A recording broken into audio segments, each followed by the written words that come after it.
It's another edition of Time About the Movies, and today we're beginning a brand new month, October 7th, 2005. A lot of movies to get to. I think I counted 8 movies, so no time to give you a sum up of what's coming up here. Let's just go ahead and jump on into it. And we'll start off with the biggest new release of the weekend. That's the feature film debut for Wallace and Gromit in The Curse of the Were-Rabbit.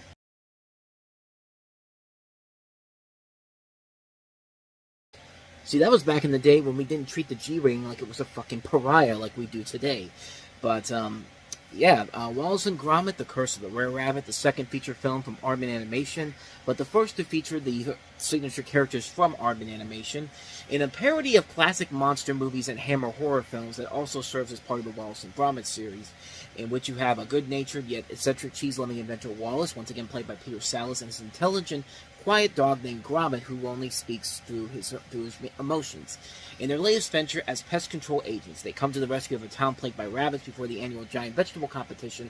However, the duo soon find themselves against the giant rabbit consuming the town's crops. And, I thought that commercial there was going to spoil what was in this movie, but did a pretty good job of not spoiling the big twist. But really, when you think about it, when you see what ends up happening to cause the were-rabbit to actually exist, you can kind of figure out where exactly it's going to go from there. But despite all that, this is still a really damn good movie. A really fun film in general. I love the Wallace and Gromit shorts as a whole. So seeing them in a big adventure like this and seeing their world expanded in this way, we have all these different characters now being introduced into the storyline. It's really well done. And it's a great movie from Aardman Animation that proved that Chicken Run wasn't just a fluke. Aardman really has an opportunity to do many feature-length films instead of just short films in general, because Chicken Run was a big gamble back then that paid off for them in the long run.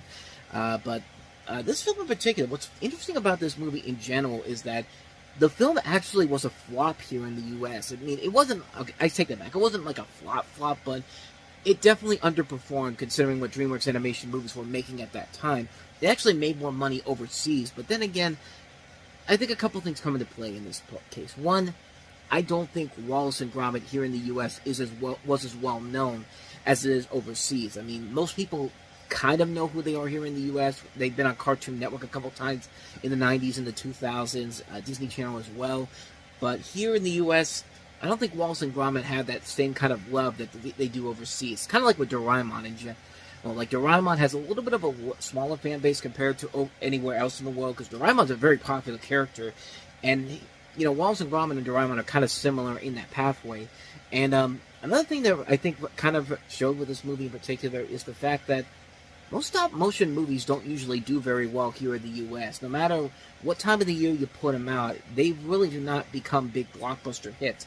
I think Chicken Run had the advantage of opening up in the summer where, there was a lack of family films to really combat it, and it just had the benefit of a good critical reception, good build-up with the audiences coming in. But, Wallace and Gromit, Flushed Away, another one they did. What was another one? The Shaun the Sheep movies, Arthur Christmas, all great movies. Not big financial hits, however. But this one that got the most out of it because it did eventually win the Best Animated Feature at the Oscars that year. But then again, that's really not much of a surprise considering how much Wallace and Gromit are such likable characters. And what they do in this movie is so damn funny and so clever. The animation is incredible. The story is really well done. Like, they sold it as a vegetarian horror film. And, it kind of feels like, it's a horror film for vegetarians because of just how they shoot these scenes in general. It takes a lot of risk, too. It's not just something that we've seen in the shorts beforehand. They've taken what they've done in the shorts, but expanded it, and expand this world in general, expand what they can do with the camera work they have in here. And it makes for a really fun adventure all the way through. That has a lot of really good animation, a lot of good talent, a lot of good jokes all the way through. Just a phenomenal movie. One that I cannot recommend enough. And since we got Halloween coming up here in the next month or so, now would probably be a good time to definitely check it out. Especially if you love Wallace and Gromit.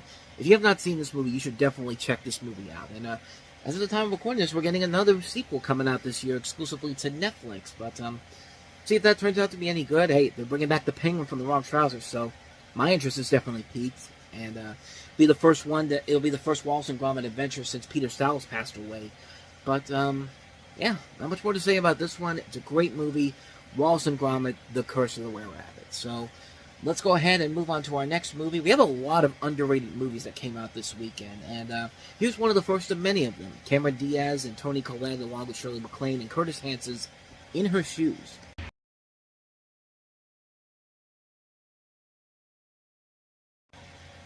Just all the pieces coming together, from the acting to the writing to the directing, makes for a really great movie. Based off of the novel by Jennifer Weiner, you have a story where you have the relationship between two sisters, played by Cameron Diaz and Toni Collette, and their grandmother, played by Shirley MacLaine. This was directed by Curtis Hanson, who gave us 8 Mile and LA Confidential.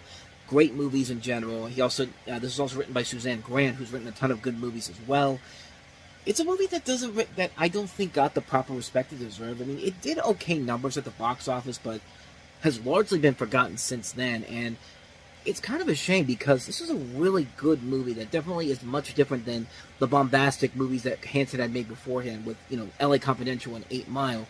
This is a more straightforward, straight down to earth storyline that I think works very well to the film's advantage. Plus, you got a lot of great performances from the 3 leading actresses in here. Shirley MacLaine giving it her all in here. Cameron Diaz and Toni Collette are great. Mark Fairston's pretty good in the movie. You have a lot of very good talent in here. Just a really fun movie in general. A really solid film.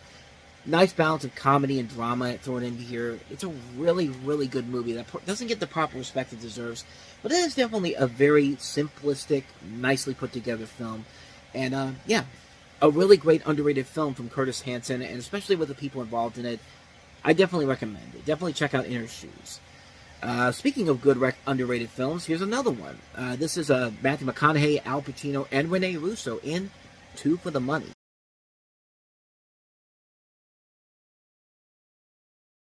It's a funny thing. This is a great movie. You have Matthew McConaughey as a former football player. An injury keeps him from hitting the pros, but his quarterback's anticipation makes him a brilliant predictor of games' outcomes. Needing money, he leaves Vegas for Manhattan to work with Walter Abrams, played by Al Pacino, who advises gamblers. Walton has a doting wife, played by Rene Russo, a young daughter, and a thriving business, but he has problems: a bum heart, a belief he's a master manipulator, and addictions barely keep him in check. He remakes Brandon, and a father-son relationship grows.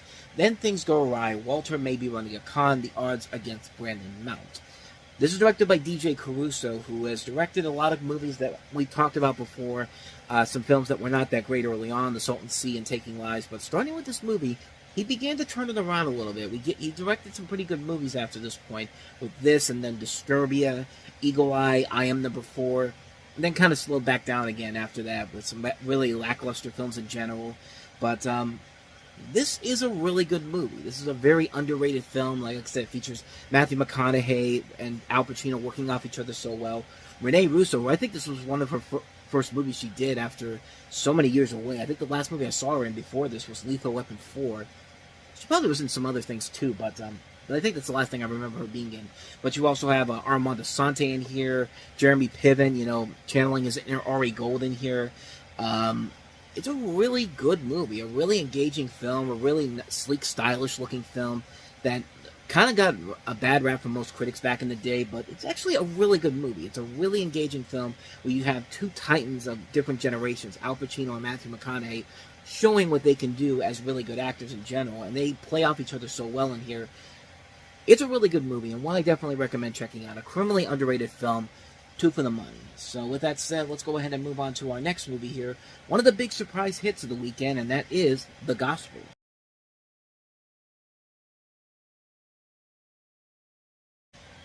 Part of that weird year where movies like this would just make big money at the box office. We talked about Women That Are Elusive from last year. Tyler Perry began his dynasty with A Diary of a Mad Black Woman earlier in the year. Now we have this movie, which was a massive hit in general, and it retells the parable of the prodigal son in a modern context, where you have Boris Kodjoe as a showbiz artist performing in nightclubs in Los Angeles, learning that his father, who's a pastor at an evangelical church in Atlanta, is sick and decides to go home. He learns that Frank, played by Idris Elba, has become the second of his father and is married to Charlene, played by Nona Gay from The Polar Express, if you remember her as the little girl in that movie. Fred announces to his son that he has a prostate cancer. David gradually abandons his old life and begins to occupy an important position in the church, which will attract Frank's jealousy. You have Omar Gooding in here, Clifton Powell. You see the names in the credits there, including Keisha Knight Pulliam.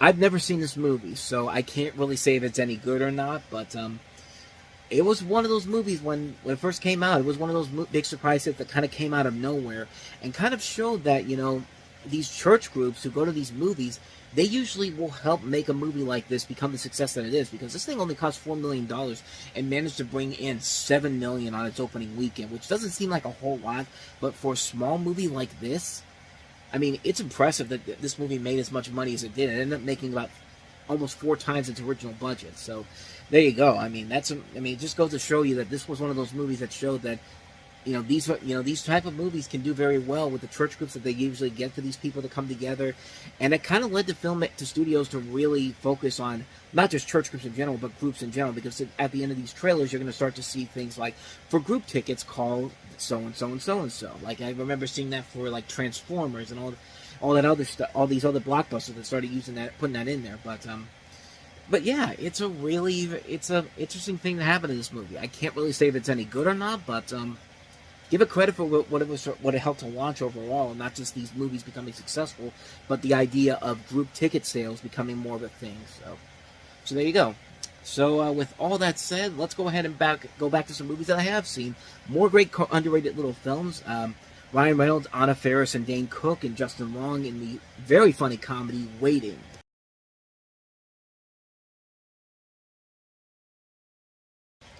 Another movie that went on to have a massive cult following, and it's kind of hard not to see why. I mean, it's The Dinner Shift of Shenanigans, where you have a clueless boss played by David Koechner, assigning Mitch, played by John Francis Daly, a 22-year-old trainee, to Monty, played by Ryan Reynolds, who's the smooth talker who chases girls for one-night stands. Keep in mind, this is back when Van Wilder was very popular. Dean, played by Justin Long, feels that life is passing him by. Dan offers him the assistant manager job and gives him until midnight to decide. Other waiters, cooks, and busboys have their issues and personalities. Bishop the dishwasher, played by Dane Cook, is their counselor. Actually, is it Dane Cook as Bishop? No, it's T. McBride. I'm sorry. Dane Cook plays Floyd in this, but you can tell he's in here. They don't show T. McBride in the trailers for this, but Bishop, played by Chi McBride, is their counselor. During the shift, Monty may learn something. Dean makes his decision. Dan makes a play for the not yet 18-year-old hostess, played by Vanessa Langels. Customers get their comeuppance. The guys all play the in-house homophobic flashing game. The gals determine why they won't, and Mitch gets the last word. And boy, does he ever. This is basically Clerks, except instead of it taking place in a grocery store, it takes place over the course of a day at a restaurant. And it's very funny. It's a really good, entertaining movie with a lot of great talent. I mean, a cast that includes Ryan Reynolds, Anna Faris, Justin Long, David Koechner, Luis Guzman, Chi McBride, John Francis Daly, Caitlin Doubleday, Alana Ubach, Vanessa Langels, Andy Milonakis, Dane Cook, Jordan Ladd, Emmanuel Shariki, Wendy Malick. Just stacked cast, stacked comedy talent all throughout this movie. And it's just really, really funny stuff, man. It's absolutely hilarious stuff. Just pitch perfect. Just really funny, over-the-top comedy. Good raunchy comedy all the way through. And like I said, it's basically Clerks in a restaurant, but that's not a bad thing, per se. It actually works to the film's favor in general, because you have so much good talent involved in here, and it makes for a really good movie. A really fun film, really funny stuff all the way through.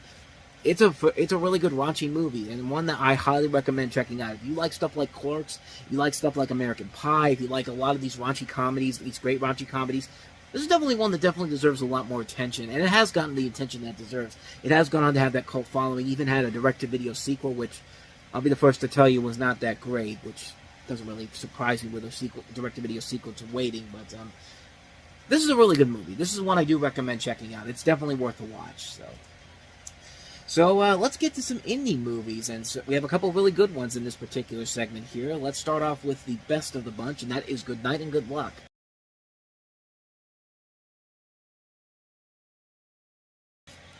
Just what a fantastic movie.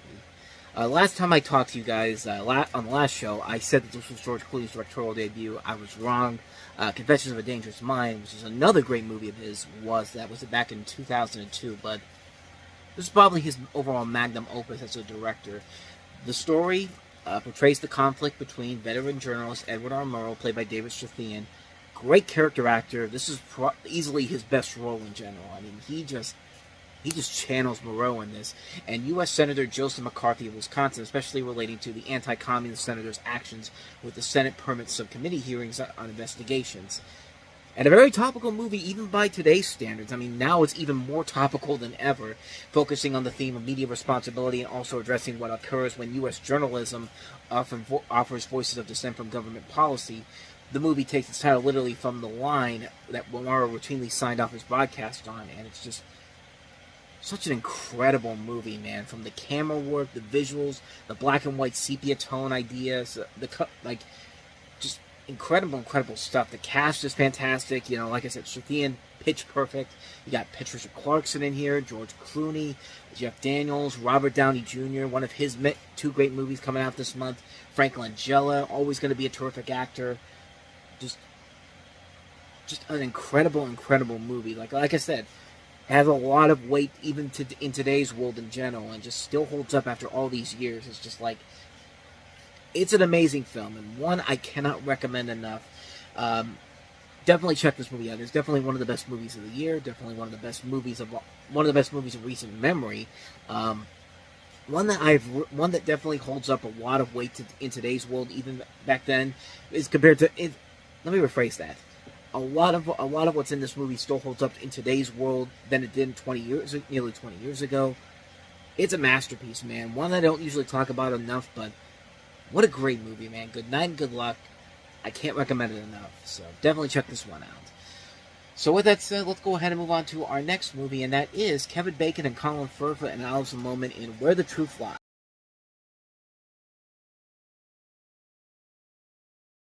Definitely not one of Adam McGowan's better movies in general. This is based off of a novel by Rupert Holmes and alienates between 1957, where you have a comedy duo played by Kevin Bacon and Colin Firth at the height of their success, and in 1972, when a journalist played by Alison Lohman is determined to unravel the mystery of a young woman found dead in their hotel suite 15 years ago. The young model played by Rachel Blanchard.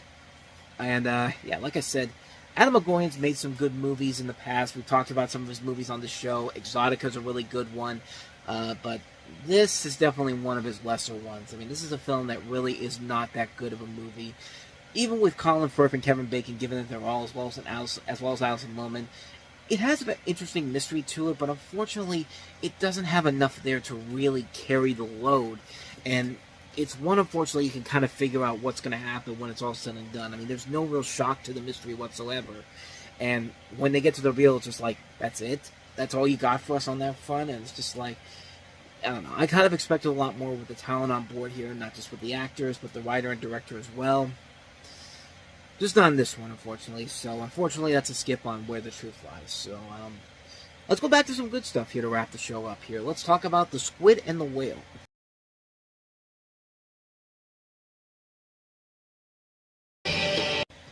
Written and directed by Noah Baumbach, who gave us The Life Aquatic with Steve Zissou. He's also been involved in a ton of other great movies in general. As of recently, he did Marriage Story. It tells the semi-autobiographical story of 2 boys in Brooklyn dealing with their parents' divorce in 1986. The film is named after the giant squid and sperm whale diorama house at the American Museum of Natural History, which is seen in the film. And you have a cast that includes Jeff Daniels, Laura Linney, Jesse Eisenberg, William Baldwin, Anna Paquin. Really good movie, man. It's a really good movie that doesn't feel like a Wes Anderson movie, but it feels like what you expect from the director of Marriage Story. He's also done a lot of other great movies we've talked about on here, Kicking and Screaming. He will later do stuff like Margot at the Wedding, Greenberg, Marriage Story, as I mentioned before, the Meyerowitz stories, Francis Ha. He's written a lot of good stuff too. Fantastic Mr. Fox, Madagascar 3, Barbie recently. He's a really good filmmaker, and he definitely shows in this movie. He's got a lot of great actors to carry the load. He's got a good story to tell, a lot of really good young talent, especially Jesse Eisenberg in here. Not much more to say about this one. It's definitely one you should definitely check out. It's one, if you like a lot of Noah Baumbach's work, you'll definitely enjoy a lot about this movie in general. It's one I do highly, highly recommend. So, yeah, definitely check out The Squid and the Whale. So with all that said, we wrap up another edition of Time About the Movies, and the next time we meet, we'll have 3 more movies to look at, including the remake of The Fog, and some more underrated gems this week. The Fog not being one of them, but we do have Cameron Crowe's Elizabethtown with Orlando Bloom and Kirsten Dunst in it. We also have Tony Scott's Domino with Keira Knightley in it. So, three movies of interest to talk about here, but only 2 of them will actually be very underrated films that we'll talk about. We'll delve into all of them, though, on the next episode, so be on the lookout for that tomorrow. But until then, thank you so much for watching, and if you want to see more videos like this, please hit the place on the next page, check out the previous episode, and also don't forget to hit the like, subscribe, and notification button if you want to see more videos like this on this channel. So, with all that said, I am off. I will see you guys next time, and until then, as always, take care.